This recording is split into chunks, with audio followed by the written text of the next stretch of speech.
चांदी के पात्र का सही मूल्य क्या? प्रेरक कहानी। बहुत समय पहले की बात है। किसी गांव में एक बूढ़ा व्यक्ति रहता था। उसके दो बेटे थे। बूढ़ा वस्तुओं के उपयोग के मामले में कंजूस था और उन्हें बचा कर उपयोग किया करता था। उसके पास एक पुराना चांदी का पात्र था। वह उसकी सबसे मूल्यवान वस्तु थी। उसने उसे संभालकर संदूक में बंद कर रखता था। उसने सोच रखा था कि सही अवसर आने पर ही उसका उपयोग करेगा। एक दिन उसके यहाँ एक संत आए। जब उन्हें भोजन परोसा जाने लगा तो एक क्षण को बूढ़े व्यक्ति के मन में विचार आया कि क्यों न संत को चांदी के पात्र में भोजन परोसूं। किंतु अगले ही क्षण उसने सोचा कि मेरा चांदी का पात्र बहुत कीमती है। गांव-गांव भटकने वाले इस संत के लिए उसे क्या निकालना। जब कोई राजसी व्यक्ति मेरे घर पधारेगा तब यह पात्र निकालूंगा। यह सोचकर उसने पात्र नहीं निकाला।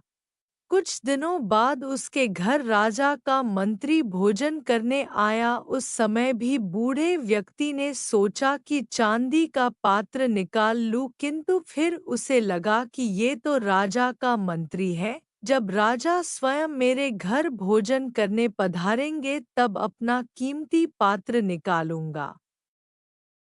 कुछ दिनों के बाद स्वयं राजा उसके घर भोजन के लिए पधारे। राजा उसी समय पड़ोसी राज्य से युद्ध हार गए थे और उनके राज्य के कुछ हिस्से पर पड़ोसी राजा ने कब्जा कर लिया था। भोजन परोसते समय बूढ़े व्यक्ति ने सोचा कि अभी-अभी हुई पराजय से राजा का गौरव कम हो गया है। मेरे पात्र में किसी गौरवशाली व्यक्ति को ही भोजन करना चाहिए। इसलिए उसने चांदी का पात्र नहीं निकाला।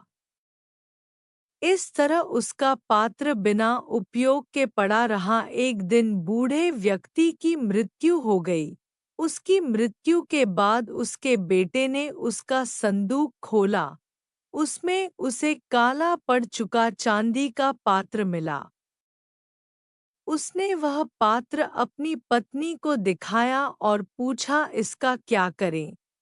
पत्नी ने काले पड़ चुके पात्र को देखा और मुंह बनाते हुए बोली, अरे इसका क्या करना है? कितना गंदा पात्र है। इसे कुत्ते को भोजन देने के लिए निकाल लो।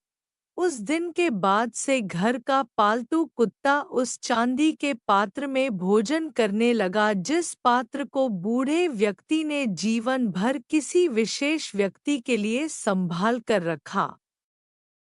अंततः उसकी ये गत हुई। किसी वस्तु का मूल्य तभी है जब वह उपयोग में लाई जा सके। बिना उपयोग के बेकार पड़ी कीमती वस्तुओं का भी कोई मूल्य नहीं। इस प्रकार की सभी व्रत की कथाएं और कहानियां सुनने के लिए कृपया आप अपने इस YouTube चैनल को लाइक, शेयर और सब्सक्राइब करें। धन्यवाद।